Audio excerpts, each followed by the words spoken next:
Shri Sairam 10 back பகவான் Sri Satya Sai Baba video சீரீஸ்ல இன்னைக்கு நாம உண்மை பத்தி பேச போகிறோம். உண்மை பத்தி தெரிஞ்சுக்கிறதுக்கு நான் இன்னைக்கு சின்ன கத்தால இருந்து ஒரு கதைய சொல்ல போகிறேன்.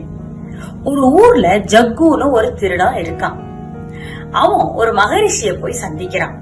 அவர்கிட்ட சொல்றான், எனக்கு நல்ல மனுஷனா மாறறதுக்கு ஏதாவது வழி சொல்லும் போது. அவர் சொல்றார், நீ இன்னில இருந்து ஏதாவது ஒரு கெட்ட பழக்கத்தை விடணும். ஜக்கு சொல்றான், நான் இன்னில இருந்து பொய் சொல்லறத விட்டுடுறேன். மகரிஷி அவனுக்கு ஆசீர்வாதம் பண்ணிட்டு அங்கிருந்து கிளம்பிடுறார். அன்னி ராத்திரி ஜக்கு அரண்மனையில திருடணும்னு சொல்லிட்டு அரண்மனை சவத்தை ஏறி மாடிக்கு போய் குதிக்கிறான்.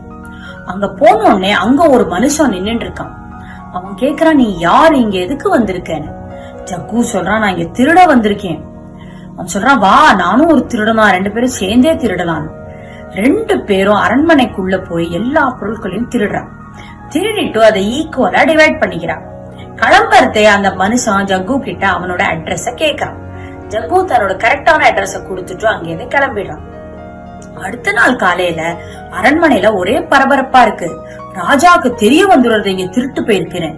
அவர் மந்திரியை அனுப்பி இங்க என்னெல்லாம் பொருட்கள் திருட்டுறதுன்னு நீ கொஞ்சம் போய் பாத்துட்டு வான்னு சொல்ற. மந்திரி அங்க போய் பாக்குறார். ஒரே ஒரு வைரக்கல்லு மட்டும் அங்க இருக்குன்னு. அந்த வைரக்கல்ல எடுத்து அவர் தன்னோட பாக்கெட்ல போட்டு ராஜா கிட்ட வந்து சொல்றாரு, இங்க ஒண்ணுமே இல்ல, எல்லா பொருட்களும் திருட்டு போயிடுச்சு. ராஜாக்கு இத கேட்டதும் ரொம்ப கோவம் வந்துடுறது. என்னது, நேத்தி ராத்திரி நான் தான் திருடன் வேஷத்துல வந்து இங்க திருடி இருந்தேன். அங்க ஒரே ஒரு வைரக்கல்ல வச்சுட்டு தானே வந்திருந்தேன். அது எங்க போச்சு அந்த வைரக்கல்லு? எல்லாரும் மந்திரிய செக் பண்றா. அவரோட பாக்கெட்ல இருந்து அந்த வைரக்கல்லு கிடைக்கிறது. அது கிடைச்சதும் ராஜா சொல்றார், மந்திரியா இருந்து நீனே பொய் சொல்லறியா? நீ மந்திரியா இருக்கிறதுக்கு லாயக்கே இல்ல அப்படின்னு சொல்லி அவரை எடுத்துடுற. உடனே ஜக்குவ வர சொல்றார். ஜக்குவ கூட்டின்னு வந்தோடனே அவங்கிட்ட கேக்குறார். அவன் எல்லாத்தையும் உண்மையே பேசுறான். இத கேட்டது ராஜாக்கு ஒரே சந்தோஷம். அவனை மந்திரியா பண்ணிடுற.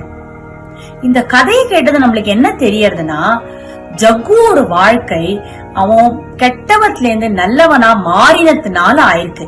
அவன் என்னைக்குமே பொய் சொல்லி அந்த மாதிரி இருந்ததுல இருந்து இனிமே எப்பவுமே போய் நிஜமே சொல்லுவேன், உண்மையே பேசுவேன் ஒரு சபதம் எடுத்ததுல இருந்து ஒரு இருட்டான வாழ்க்கை வெளிச்சமான வாழ்க்கையா மாறிடுது.